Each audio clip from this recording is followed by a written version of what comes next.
Hello guys, ఈరోజు మనము గిట్హబ్లోని repository ఏ విధంగా డిలీట్ చేస్తామో తెలుసుకుందాము.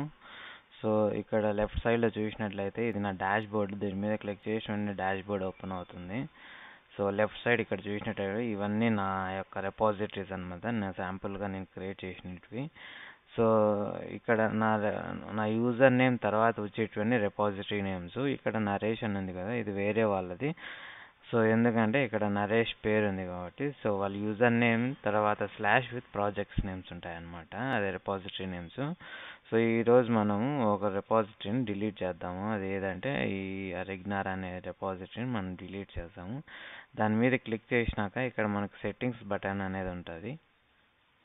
సో దీని మీద క్లిక్ చేస్తే స్క్రోల్ డౌన్ చేసి ఎండ్ ఆఫ్ ద పేజ్కి వచ్చేసి డిలీట్ దిస్ రెపాజిటరీ అనే ఆప్షన్ ఇక్కడ ఉంటుంది. సో దీని మీద క్లిక్ చేసినప్పుడు సో ఇక్కడ పాపప్ అడుగుతుంది అనమాట, I want delete this repository అని. సో ఒకసారి మనం డిలీట్ చేస్తే దీన్ని మళ్ళీ మనం అండో చేయలేమన్నమాట.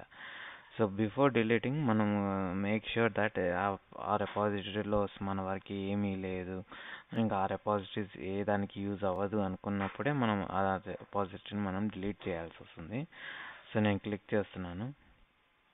సో దిస్ విల్ ఇక్కడ మళ్ళీ ఇంకో this will permanently delete this Uday రెగ్నార్ repositories, wikis, issues, common packages. So దీనికి సంబంధించిన అన్ని డీటెయిల్స్ ఒక్కసారిగా డిలీట్ అయిపోతాయి, మళ్ళీ మనం అండో చేయలేమన్నమాట. So I have read and understand this effects అని క్లిక్ చేసిన వెంటనే సో ఇక్కడ అడుగుతుంది to confirm type Uday by under అని. సో మనం టైప్ చేస్తాం.